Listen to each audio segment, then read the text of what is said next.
Thank you so much for coming here today. We obviously did a video a few months back to talk about raising awareness for diversity and inclusion in the workspace, specifically focusing on how that impacts Microsoft, how it impacts recruitment, how it impacts the partner world. We've had some conversations. I know you guys have got some great stories to tell, but we also want to talk about how we can make an impact in this space as well, and the actionable things that we can do that's going to change the perception of diversity and inclusion and how we can make that a positive thing. Did you guys want to introduce yourselves and maybe tell us why this is important to you? Of course, yeah. Well, my name's Suzi Russell-Guilford.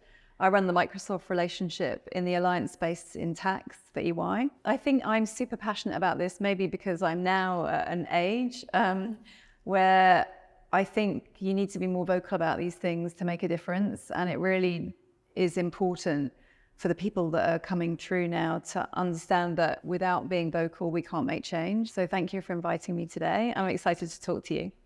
I am Dan Figueiredo. I'm a technology strategist with Microsoft. I'm primarily focused on AI, but I've worked with the big four consulting firms historically, and I've been focused on telco. But ultimately, my role at Microsoft luckily enables me to spend time on things that I think are really important, and typically that's been the kind of DE&I initiatives within Microsoft. So we're lucky that we have these employee resource groups that we can get behind. I'm a really great manager, kind of backs these sorts of motions. But ultimately, for me, it's all about, I want to see the world becoming a better place. And I thought that prior to having children. Now that I've got them, I kind of have this additional focus that I want the world to be better for them, and I want them to be good individuals in that world. And ultimately, that whole idea of like fairness is the thing that kind of drives, I've found, a lot of my decision making. And I feel like anything around representation of women in the workplace, in particular within tech and within leadership roles within tech, is hyper relevant, because it just means there's this unbalanced, unfair world that lacks that potential to be a better place for everyone. First question for you, Suzi. So have you had a situation before in your career where a male ally has helped and supported you in your role at work, and how did that impact your career? The guy that I currently report to, one thing I think that's really, we talk a lot about male allies and we talk about male sponsors, sort of behind the scenes. But one thing he did for me when I first joined EY was that he was very vocal in front of me about my role and supporting me in my role. And I think there's something about not just being an ally behind the scenes, because then it's hard to measure. But if somebody advocates for you and comes out in a public forum and promotes what you're doing and sort of, I guess, displays support in a tricky situation, I think that means more. And by that, I mean, everyone has sort of political factions or stakeholders at work that you try to make sure that you're on the right side of. If you have a male ally that will come out in front of those people and advocate for you in a difficult situation, then I think that means way more than just hoping that someone will say something behind your back about you that's good. So I think demonstrating leadership in front of other people when it's difficult to advocate for somebody is probably the hardest thing to do. And when I first started at EY, I'm doing, I guess, a fairly novel role, or it was at the time, in tax, which is tying together tax and technology and going out to market and starting a bit of a wave of brand awareness around how much of tax compliance, which I think we said earlier is a fairly dry topic, how exciting it is in the world of technology and the data set we're unlocking. Now, it was hard when I first came in to really show the vision of that within EY, and I had a different set of skills than some of the people before me. And so the male ally, or my boss that brought me in, the fact that he was willing to advocate for me in front of others in tricky situations where people didn't quite understand what I was doing, but he just pushed me forward, made such a difference. And not only did it make a difference because other people supported me, it also made a difference because I felt much more confident after that, because he gave me a real boost, and then the rest sort of took care of itself. Do you think it would have been different then if that hadn't have happened? Definitely. Yeah. Because I just started, I wasn't familiar with all the people. I didn't know where all of the stakeholders really lay. And he's been there a long time, so obviously he knows the lay of the land. And I think I wouldn't have started so quickly and got into it so quickly if he hadn't have been there for me. So that confidence piece is so important, I think, maybe especially for females. When you're in the minority, you know, you're always trying to advocate for something which feels a little bit different. And if you don't have male sponsors there who come around your decision making and what you're saying quickly, then you can doubt yourself. And as a new person, then you quite quickly become quiet, I think. Dan, in your role then as a male in this industry, have you seen examples of where that can be effective for females in this space, or have you done anything personally that's changed? Yeah, so I'm part of a couple of employee resource groups. In particular, one of them was like I helped establish like a mentoring community within the UK, and we've linked that to some of the activity that we do through the kind of the BAME or the Embrace ERG, which is kind of focused more on the racial equality side of things. But I kind of feel like that it's very intersectional. Any kind of underrepresented community has very similar thematic problems that they're kind of encountering in the workplace or at the world at large. For whatever reasons, over the years that I've been now doing the mentoring, all of my mentees for the past 4 years have just been female, kind of either early in career through to more experienced people within the business. That's been good because I find that my opportunity to mentor is like a massive learning opportunity, right? 90% of my mentoring is listening. I don't want to dictate anything. I kind of provide guidance.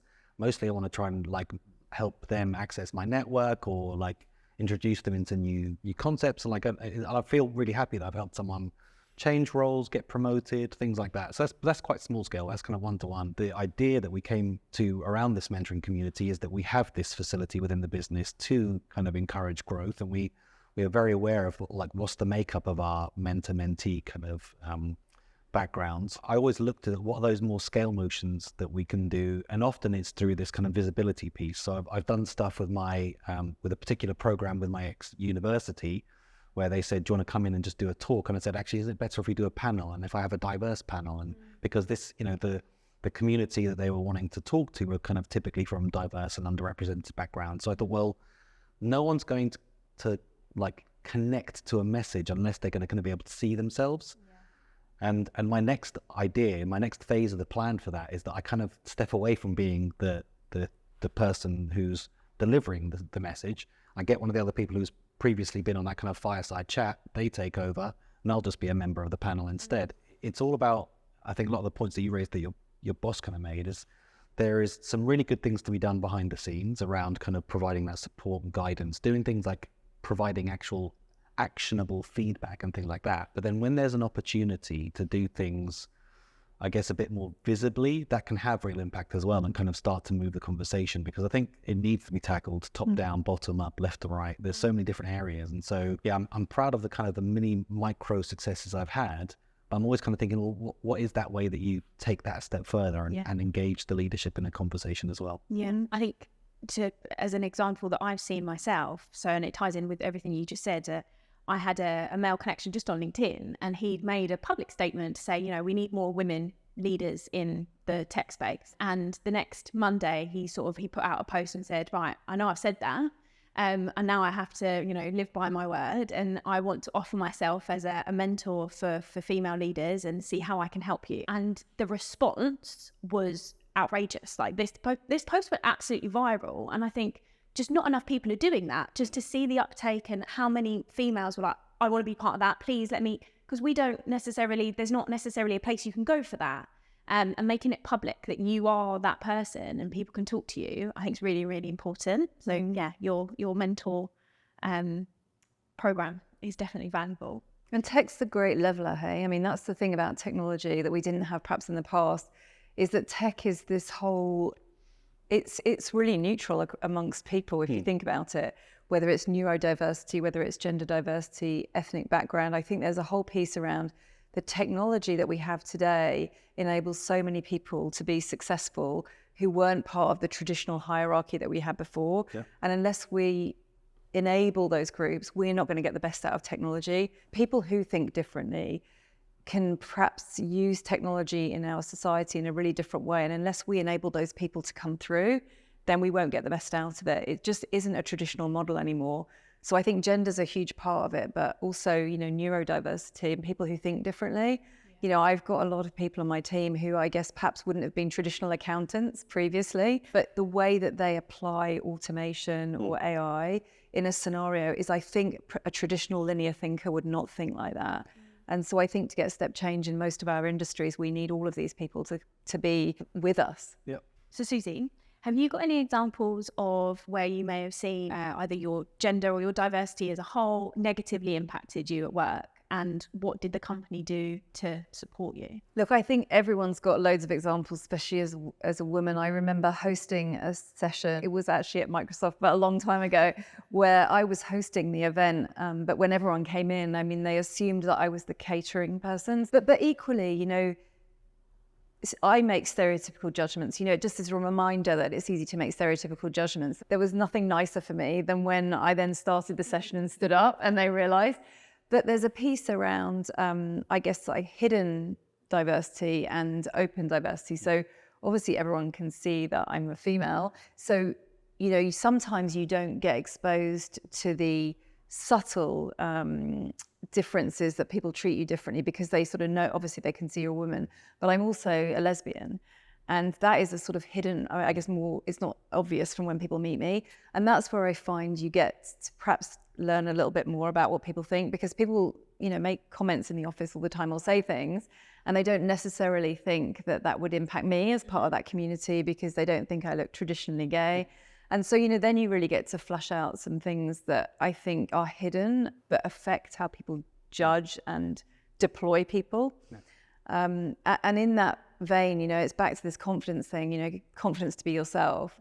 And a lot of the things we're talking about today is if you make people confident and comfortable in their environments, then you get the best out of them. And I'll never forget when I used to live in Australia, and I went to this function one night and I was sitting next to this guy from the Department of Defense, and I remember thinking, he's quite an old-fashioned guy, and what are we going to talk about over dinner? I was much younger then, and he said, so what does your husband do? And we started, and I was like, am I going to tell him that I don't have a husband and that I'm gay? And I thought, I am. I'm going to tell him. So I said to him, actually, I don't have a husband, I'm gay.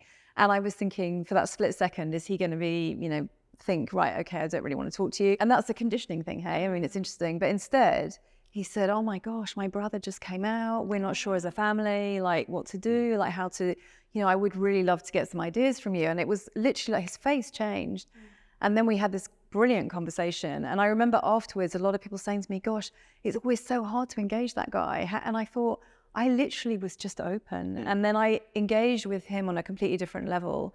And I think that's the same, we talked before we started filming today about women in the workplace and how they are forced in some ways to be more open about the juggle with parenthood. And somehow that enables their teams to feel like they can be open as well. And so in all of it, you get like a much more human experience.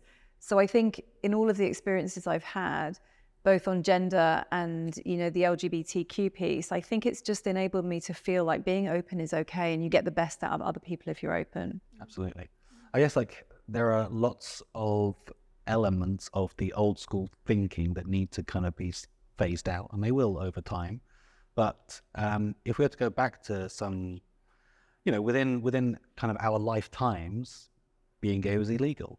Women only began to get the right to vote in relatively recent times, right? And so there are still people who might be holding on to older concepts, and like the patriarchy is basically a structural mechanism that exists through society, and therefore you can't really escape it because it's built into the fabric of many things. And so some of the stuff that you said really kind of struck a chord with me in terms of I might have been in a meeting before, and it seemed like really kind of like silly story, but like somebody like you might be telling a story or saying, this is my idea, you get cut off or shut down. Then within a couple of minutes, a man might repeat the idea, like almost word, superb. And you just sit there being like, does this really happening? But that does kind of happen. And so that's sometimes when I think about being an ally, sometimes the role is to kind of go, a bit like how Suzi just said, or are you sure that's not a riff on like Suzi's idea? There's ways and means to do it without being antagonistic, right? But you'll encounter lots of ways in which either women's voices get kind of ignored or minimized, or things like being cut off is normalized. But even if you read lots of research, there'll typically be things like women tend to pick up lots of office administrative roles. They do things that are super important to progress a project, but they're not the sorts of thing that get measured for promotion, right? So there are lots of these things that tend to happen, and because of the kind of point you raised before, potentially people are just stepping forward and going, "Oh, just do it. It needs to be done," because they're used to kind of doing it because of the way that like society's basically structured. So it is super interesting. And you see these things kind of pervade like office life, work life, like it just works through its way across. I think you're raising another really interesting point, which is that often as a female, you're in the minority in a room. And it's not so much sometimes about being confident to speak. It's just that you feel like yours is the voice that keeps calling like the counter position. And after a while, you're like, God, I sound so whiny. Like there isn't one other. So in a way, like because often, maybe the male voice is in multiple parts because there are more people. It just feels like easier to talk about that because I'm always like, oh God, do I really want to be the person that raises this again? It's always Suzi. So, there's so I think you're right. If that sort of shared responsibility of flushing out the diverse view, or actually it's often the collective view. It's just that the strongest voice, brings out, like in that whole thing about groupthink, is the strongest voice often is what the group gets behind, even though they perhaps started thinking something else. Yeah. And it's for all of us to pull out those voices. I mean, I'm guilty of it too. You're trying to get something done quickly in a meeting. You gravitate towards the point of view you started with because you think, I just want to get out of here and execute this. But actually, stopping and listening to somebody who says something else or giving them the ability to say that. I remember when I first started in tech, there always used to be this sign on the table that said, have you asked the person who didn't say anything what they think? And it really used to make me think, because if you ask somebody, well, what do you think? If you give them space to speak, often you get a completely different point of view. And it's like, wow, you've been listening all this time. And actually the listening has enabled you to form a point of view that while I was talking, I was unable to process. Yeah, I think you make a really good point there as well about just being aware of the situation in a meeting and thinking, oh, that just happened. But it's having these conversations and making sure that people see it and it's heard, that people start to notice it. So it's so important that we do things like this. I'm really grateful that you're here again. But Dan, do you, as an ally in the workspace, do you feel like it's the responsibility of a company or the individual to raise awareness on things like diversity, unconscious bias, these kind of topics? I mean, I'd say both. I think it's certainly not the responsibility of women to continually be educating the men in their lives, whether that be at work or at home, on the difficulties they face. But men to show curiosity, ask questions, go read the various kind of papers that are out there, or watch a TED talk, or there's a plethora of resources there, and people should be curious to understand, like, how is this impacting the people I work with, like my mum, sister, wife, girlfriend, like colleagues. Like if something could be done to make somebody's life better that kind of matters to me, like why wouldn't I do it? And so I think whilst showing that curiosity and kind of doing the research, I'd say probably it's easier for large organizations to have a program, have like support an employee resource group, etc., push down that kind of top-down messaging, make public statements and things like that. A smaller organization, it's kind of potentially it's kind of tougher, and because they don't have that mass of community to kind of target. But ultimately, it should be something that any given board should say, well, we want to be successful as a business. I think it's really clear. The evidence really does support that a diverse workforce is more likely to drive you towards success, because either the people that I'm selling to are going to be represented in my organization, or the tech's going to be more innovative because it includes more ideas. There's so many facets to it, but ultimately it's the responsibility of an organization from the top down to push out the messaging, and individuals to be curious and ask those kind of questions and seek out the answers for themselves. Yeah, I totally agree with you. It is a mix for sure. And I think also, we have to remember that corporations employ so many people, so actually they are really an important part of changing the environment to be acceptable for people. And I remember, back in Australia, I think the plebiscite for marriage equality, so there was a referendum for marriage equality in 2017, I think relatively recently. And, a big part of that change in Australia was actually corporations, getting on board, putting, open letters in the press, and taking a point of view, which was difficult to do. It was really controversial in Australia at the time to take a point of view. But unless that had happened, I really don't think that they would have passed marriage equality laws in Australia. And, you know, some of the wording that they used was clever. You know, at the end of the day, we represent however many percentage of the people that live in this country. We employ them every day. We care for them. You know, it's our responsibility that they feel this way. And so I agree with you. And I think as you move around different countries, corporations take more or less of an open position in the media, for example. But I think unless corporations do make step change, it's when we should come together for some of these things. I don't think that the voice of the people who are employed by those companies gets heard properly. As a female leader, do you have many opportunities where you have mentored younger women, or just women in general, actually, don't have to be younger, in your role, and what kind of impact has that had? Any stories to tell? Yeah, it's a bit like what you were saying. I mean, I think I've learned so much from mentoring people. Lots of people ask me to mentor them, but to be honest, I feel like I learn way more from them. And it makes me think. I think, actually, I often pick myself up thinking, you know, as you get more senior, in some ways, it's getting to the senior positions that's the hard thing. Once you get there, you sort of become, you know, like in a safe place. So, you know, you already got there, and people you don't find so much difference. But it's a good reminder when you're speaking to the people that you sort of are helping to coach, that actually you need to do that advocacy role for them, and that sometimes people are really different to me. And I think sometimes, have I just become normalized because I'm like fitting in with a bigger melting pot? I have to remember that actually the thing that got me here and successful was because I was quite different coming through. You know, I think we were joking, I was a tax person, so I did tax for many years. And then I ended up working for a tech company that then sort of I became a tax tech person. And then when I moved to the US, I always used to say I'm a tax person. And a lot of people used to think, because of my accent, that I said tech person. So I sort of always used to joke that I became this tech person, even though sort of accidentally. But when I bring the people through, it's always worth taking a gamble. I think that's what I've learned. Is, you know, like you were saying, including that person that I'm mentoring in one extra thing that maybe I can take off my plate and give her something to do, because they always shine. People always surprise you. And also, I mean, I mentor a lot of guys as well. Like, a lot of people come and ask, you know, just because you become a leader, and people, you know, kind of want to, I guess, they want to collaborate with you. And so I have a lot of men that I loosely mentor, and I find that that's actually probably more interesting in many ways, because in some ways it's a bit of a reversal of the role. And they struggle as much as women do. You know, we often think that it's just women struggling to get to the leadership roles. They've got their own journey to do, especially if they're new parents, and there's, you know, we've all become in some ways neutralized by COVID in some ways. A lot of us are working from home now, both parents. And so it isn't perhaps so much the male-female piece. We're all trying to grapple with daycare, drop-off, and all the things that are expected of us. So yeah, it's a bit of both. I guess the narrative can be interesting the way some people perceive it, right? So the drive towards equality is perceived by some as an erosion of my capacity to excel, right? And some men feel like it's a threat. Whereas I just view it as, no, that's naturally where we need society to be for it to be better. The workplace to be better, home to be better, like local and global societies, for them to be better, there needs to be an equitable playing field for everyone.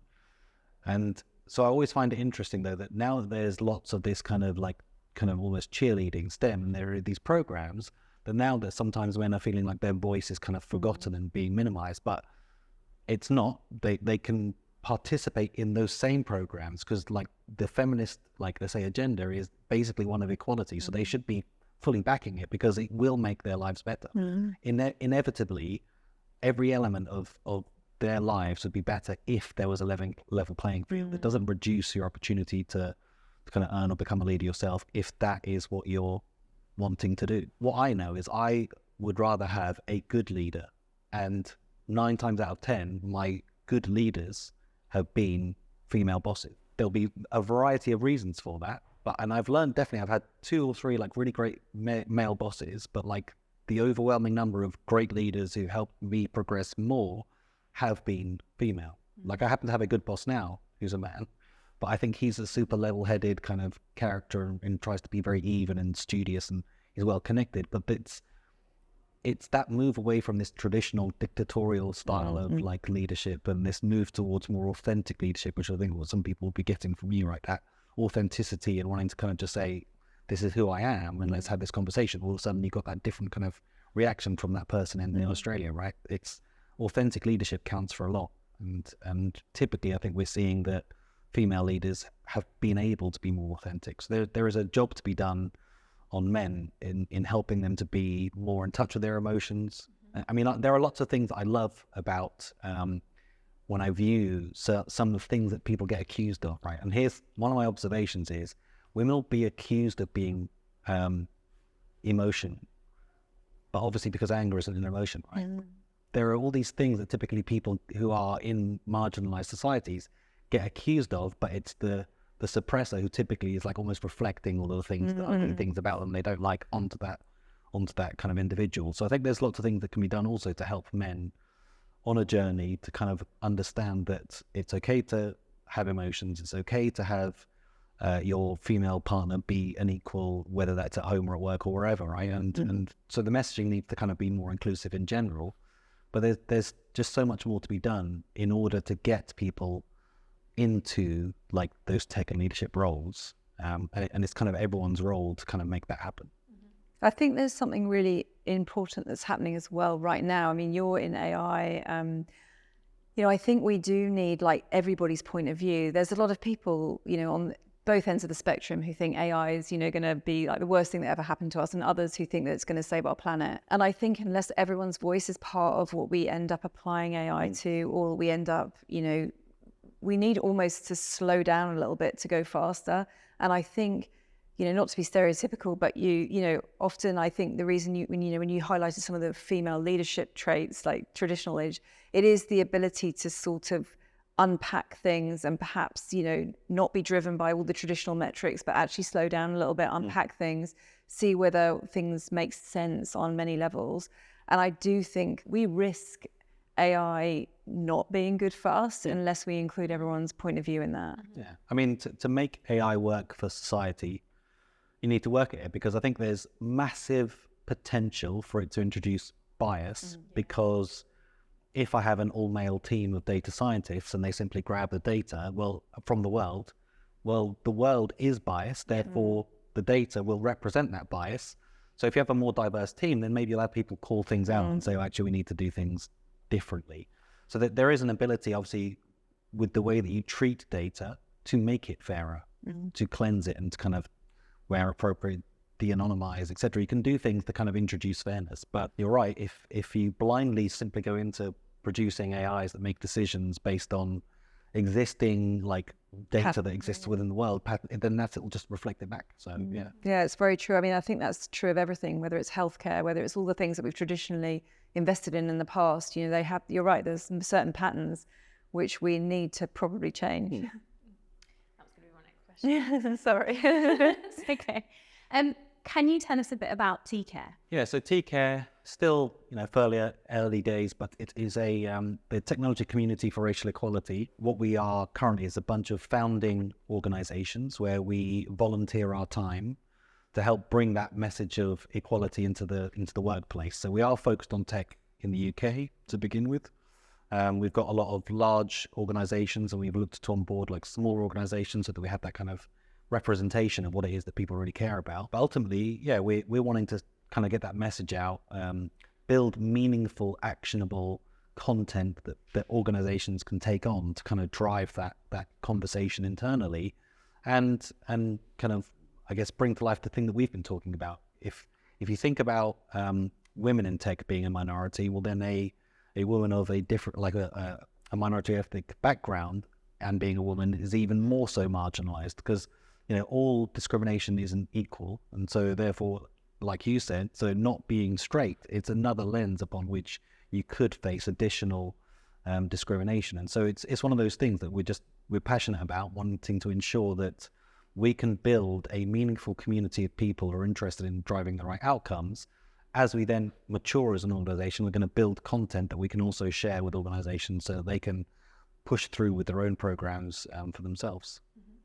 Yeah, and I think a lot of it's to do with like what you see in front of you as well, because It's really, I mean, I'm guilty of it as well. You know, it's only when people point things out, like, you know, we've done this big proposal, there are only like white people in it. I mean, you know, it's confronting, but it's actually also confronting that someone needs to say it. And then once you notice these things once, it becomes like, oh my gosh, well, you know, that will never happen again on my watch kind of thing. And then, you know, you see all these things. It's a bit like, you know, I think there was some analysis done about the amount of screen time that, you know, different ethnic backgrounds have in terms of the types of characters that people play.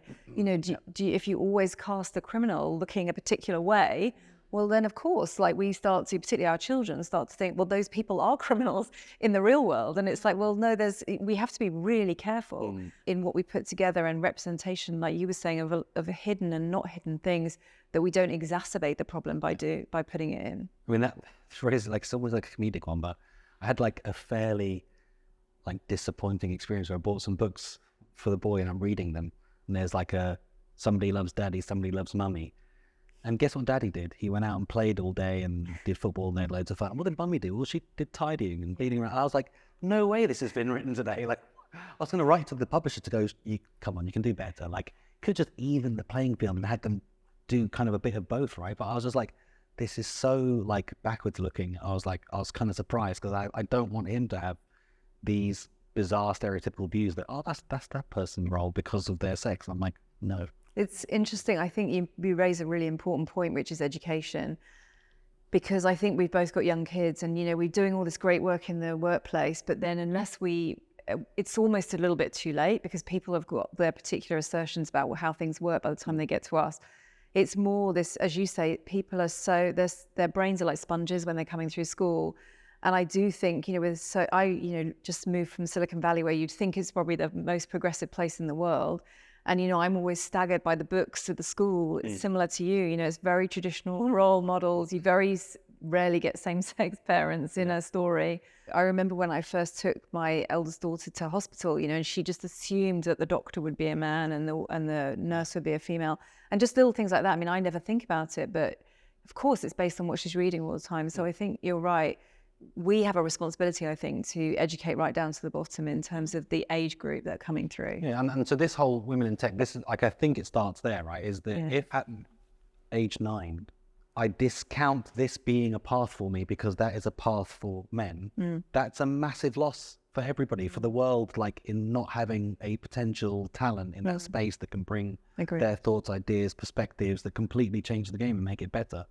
And that's the kind of the thing that needs to be tackled in society more broadly, is ensuring that there isn't somebody going, I won't do that because that's a role for someone else. They don't even know they're doing it. No. They're completely unconscious. Completely unconscious. So I think we all agree, like, female leaders and diverse leaders in general are really important for us as a starting point to encourage, so that there's that representation there and people have the opportunity to step up. In both your experience, what kind of things are being implemented to attract and retain females and diversity when it comes to more leadership positions? Well, I think some of it has to be quite deliberate. I think there's a whole piece that I've experienced around income. You know, I think there's still a big divide in income levels, not necessarily because the same role probably pays the same thing for a male and a female, but more about how quickly you get a female versus a male into some of those roles.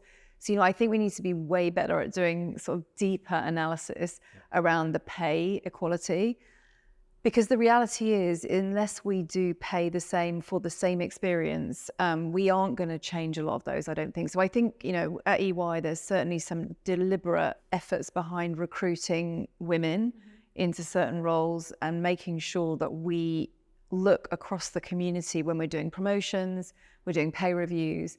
Things like that just make a big amount of difference. And traditionally, women, and I would definitely say this is true for my team, is that a man would ask for a pay increase much more easily than a woman would, for sure. It wouldn't be a difficult conversation for a guy. And it's much, maybe that's to get back to this traditional, like, if you think that the man is the traditional breadwinner, maybe he's been educated to think, well, I'm looking after, you know, other people, so therefore I must ask for more money. And perhaps we haven't, you know, that hasn't been part of the traditional female vernacular. And I think, you know, particularly I notice it when people are coming in from outside, because people are less confident when they come in from outside. They want the role and they don't want to ask about the income. So I think there's a whole piece that I try to educate as well, to say, well, what are your income expectations, you know? And so I think the income discussion is an important one that we're focused on. And I think also just making sure that we understand why at the recruitment level, we might get 50-50. But then as we get to the leadership roles, where do those people fall out? And if it's things like maternity leave or it's the parental policies, then we need to encourage it to be far more equal. Because I'm sure, hopefully you'll agree with this, but I think, just as many men want to take parental leave. Yep. And actually it's much better for the family environment if there's an option of 2, because then you can pick and choose what you do. So I think parental policies and pay are a big focus, I think, for us. Yeah, I think Microsoft has a really great employee resource group, the families, and they just have like a great intersection of all the different myriads of a family you could think of and ways to support people. So that's great. We've been publishing our gender pay gap for the last few years. That's good.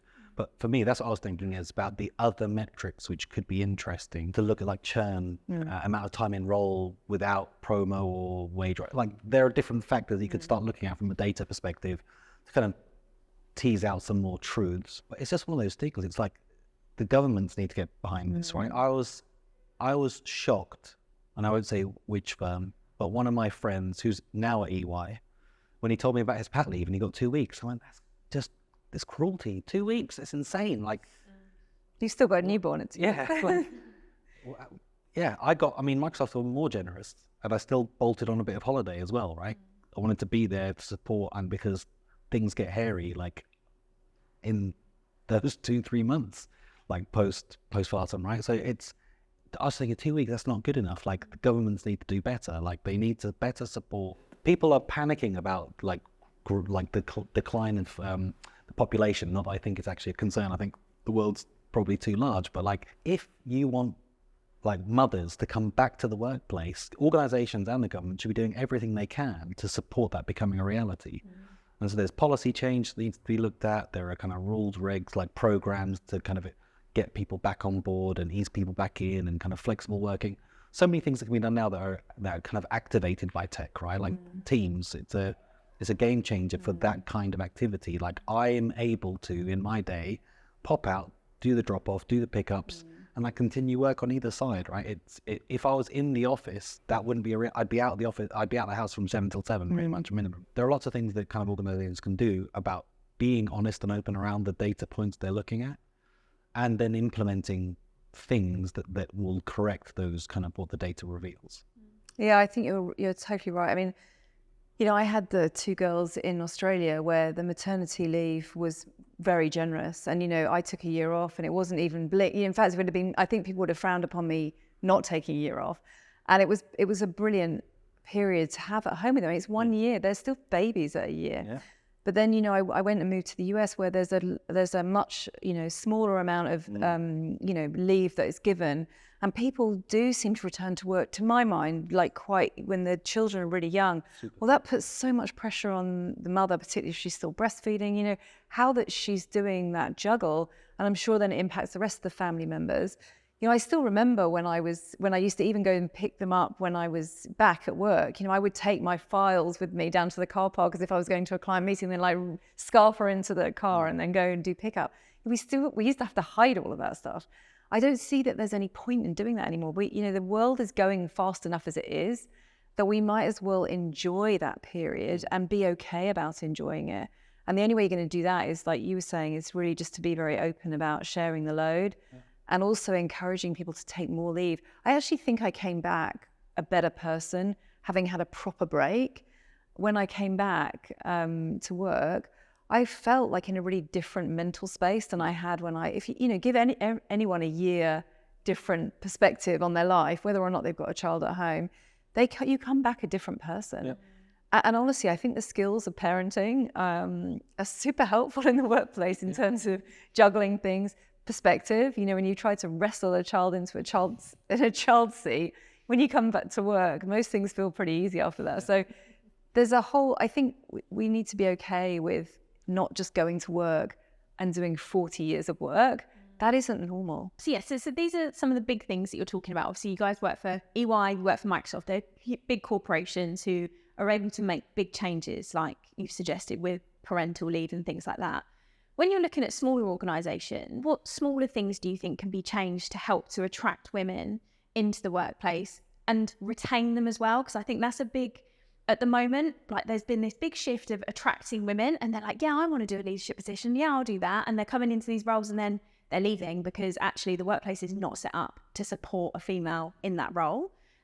What are the smaller things you think could be changed more easily? So maybe it's more around like expectations. You know, we talked a little bit about income equality, but that isn't everything that draws someone into a role. And I think about some of the smaller organizations that I've seen being really successful with women. I think it's a sense of belonging and a sense of, you know, shared ownership. So I think as you pivot towards a different organizational structure, you have to offer a different, I guess, work environment. And some of those environments actually are much better suited because they're more agile, they're more honest and open, and there's more of a sense of community. So I think in those organizations, I feel like the attraction is perhaps something which is more akin to a belonging piece.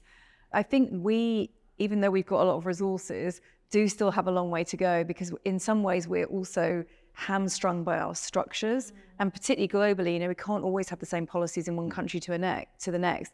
Whereas you can have some really good local, smaller organizations that are actually able to maximize culturally what's going on locally. Yeah, I mean, it's a really tough question, I guess. Like a small organization might be hamstrung by kind of the financial resources available. But I think if you are to attract people into an organization, having that kind of mission really makes a big difference, like that sense of belonging. And I guess organizations need to really question why they've embarked upon this. Is it something of a Me Too kind of, they've done it because they think, oh, we have to put this role out there and say that we're doing this thing. But then there isn't that intent to really make it work and that kind of wanting to kind of make it work. So I guess like as long as a small organization understands that there are massive benefits to be had, what are the things they need to do to make it work for like returning mothers and things like that, then there's massive benefits to be had for them, for everyone, right? And so it's just all about ensuring they've really studied and thought through like, how's this going to work? What's the kind of profile of individual going to have in? What's that kind of work-life balance going to look like for everyone? And does that work for us? I think there's one company that we used to do some work with, and she won't mind me mentioning it. It's Carmen's. So it's an Australian brand, female-owned, and a big female group of women that work there. And I'll never forget, she used to say, like, what are some tangible things you can do? You know, she used to arrange for like everyone's car to get washed like on a Friday, and for, you know, people to get their nails done, you know, once a week, and getting their hair cut and things like that. I mean, I know it sounds like small things, but when you're really time poor and you've got young kids, that's something that can just make an enormous amount of difference to your life in a very tangible way, which probably doesn't cost that much. But actually, you know, that is the kind of thing that you can do in a smaller organization where you probably don't have so many rules and regulations. We probably couldn't do that in our organization.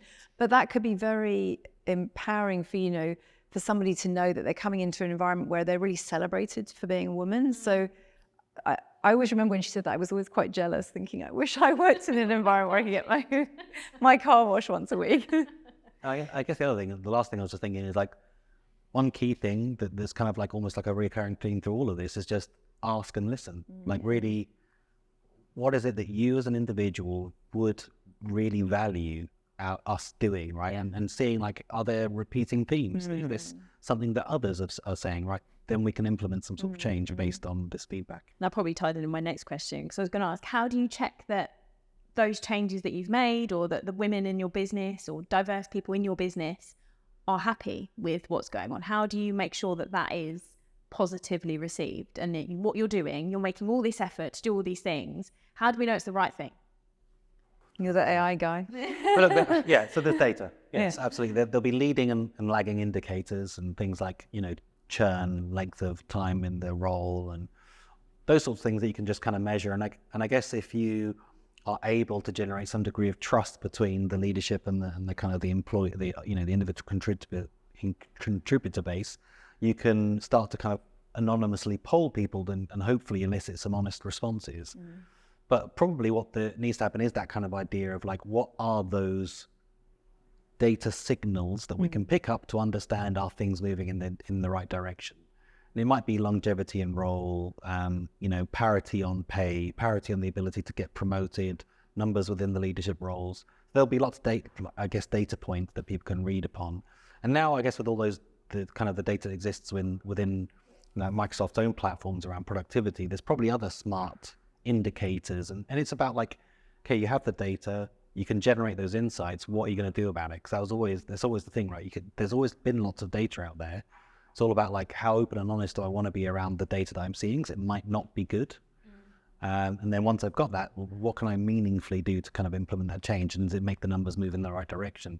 But again, having that kind of open dialogue, even if it's through like that kind of anonymous lens, it can be a really valuable, I think, way to get feedback as to what do the female employees actually think of their workplace. Yeah, and I think also there's a piece around, we're always benchmarking ourselves against others.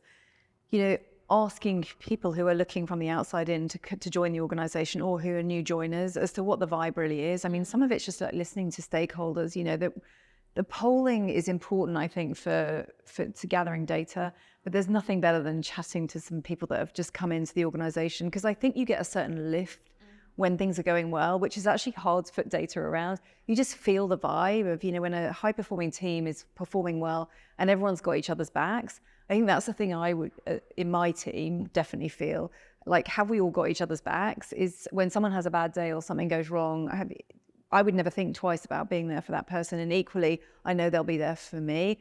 I think that, you mentioned that trust. I think when that's at its all-time high, in some ways it's hard to measure, but you just feel it.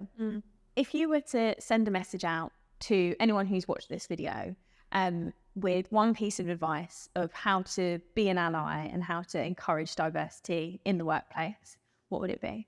I definitely think it's to support people openly and give them confidence, because I think when people are confident, you get the best out of them. Yeah, I'd say take the time to understand the kinds of barriers that people might be facing, and then decide in which way might you be advocating for things to be different, i.e. better.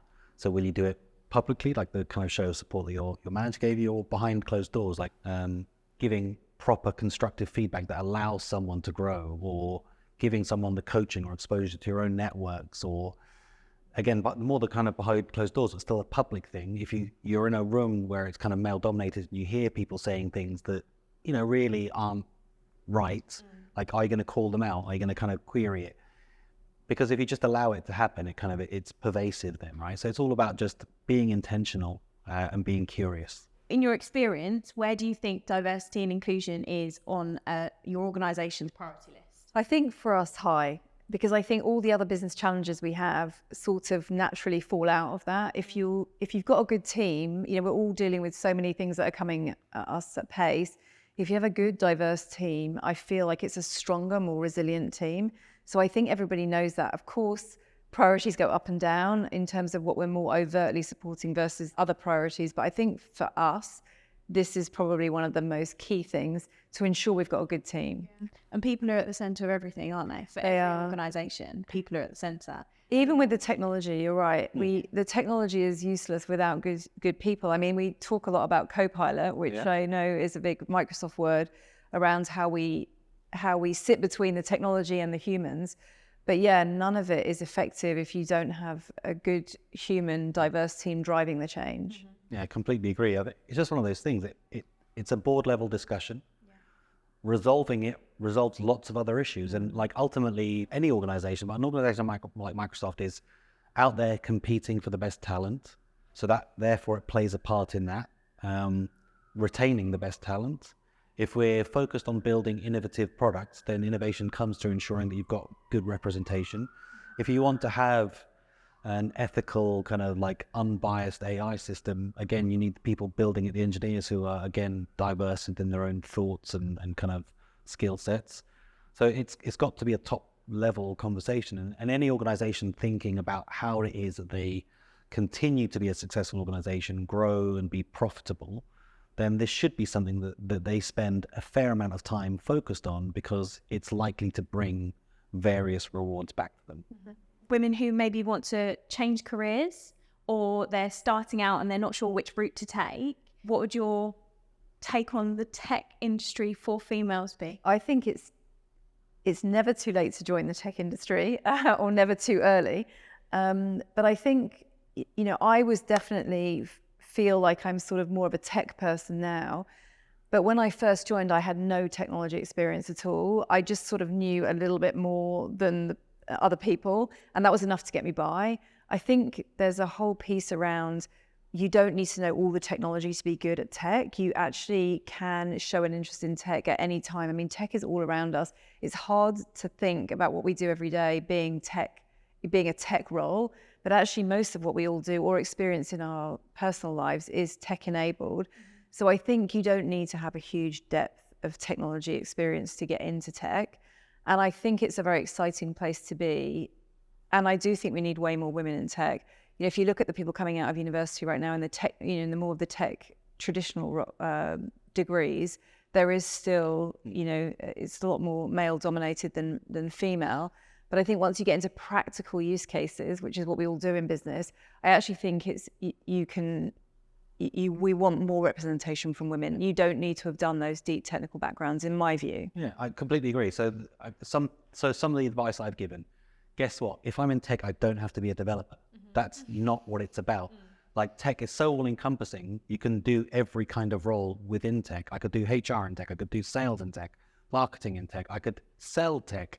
I only need to understand its business outcomes. I don't need to know how to deploy the tech. So almost any role you could think of that exists outside of tech exists within tech with just that kind of lens applied. So I think the expectation of how technical you need to be can kind of be dismissed. That's not to say that we shouldn't have female engineers, because we absolutely should, and we need them too. But what I'm saying is, as a destination for employment, it's extremely varied, and you can get into it without fear of not being technical enough. And again, you can start any point. When I was interviewing before, like, was saying people kind of wanting to discount themselves, so they did like a history degree or an art degree, and I'm like, nope, perfect, because guess who you're selling to? Guess who you're talking to? It's a people business at the end of the day. Every business, more or less, is a people business. And a bit like we were saying before, like I kind of tended to upset people, because I've been saying this for years, is that technology is really binary. Works or it doesn't. And that's kind of, who cares? When the tech becomes something special is when people adopt that tech, they use that tech, they drive the right outcomes with that tech. So really, the thing that's important is the people using the technology to get the things they want. And so if you're interested in people, you should be interested in tech. Yeah, and I think, you know, you was touching on there, of course, like female engineers, you know, would be great if we could have more of a representation in that space. But then I do say to a lot of people who are coming through, you try and do some tech with the degree you're doing, or try and just add in some classes, because actually then it becomes less scary. There's this whole thing of like, well, it's this unknown, it's all to do with math and algorithms. It's just not like that. Yeah. And with all the low code, no code technology, bit of a plug for Microsoft there, you know, anyone can access it. It's actually not, I mean, this is the real point around accessibility, is it's not all about you having this deep math mind. You can actually do it with the current technology is easy to learn. Yeah. And I think, you know, if I look back on my own career, if there was one thing I wish I'd done more of, it's PowerPoint. I wish, because I feel like I spend my life creating slides. So, you know, I often say to people, like, I wish I'd done more of that in my kind of coming through. You know, you should feel like that about tech. You can do some small tech things which will make a big difference for you as you come into your career, and actually will set you up without doing a computer engineering degree. We tried ChatGPT for PowerPoint. Well, I know. Yours are amazing now. When Copilot comes into M365, I'll be there. Yeah, I've been experimenting with it, and it's been the first time in years that I've been like wowed by tech. I loved it. So I had a demo with a friend of mine on the Teams Copilot. And imagine Teams was listening to us now. I was just asking you, like, what's the vibe of the meeting? Like, what's the what would it say like? The vibe is? They're saying it's really warm and friendly, and they clearly know each other. Like, the context they got, like, from the conversation was mind blowing. And I'll say, well, what should we say next? How should we wrap up the meeting? Like, I mean, this is one of the tech areas that I'm super excited about. I think you can do some really interesting things in general. This kind of ChatGPT style. You know, the LLM idea, this Copilot idea is brilliant. And except what I think is, I hope it relieves us all from some of the mundane to allow us to do those kind of higher end, more interesting bits, right? And it just kind of helps move along that kind of administrative piece of work that we always need to do. But that ability to kind of say, hey, summarize this, I missed it. Or what I'm really wanting to do with this deck is, and I describe what I want, and it does it like 90%. Like, it's extremely powerful, because then it helps us do the piece that we're really interested in, which is have those human conversations. It will be the great leveler, perhaps even for this conversation, is once Gen AI is fully embedded into a lot of the things that we think are traditional, kind of math mind things. I wonder if we'll get a different representation of people that can work well with the technology. Yeah. True. Thank you so much. I think that was so insightful, and it's really good to have different points of view on the topic. It's so important. So yeah, thank you so much for joining us. Thank you. Thank you.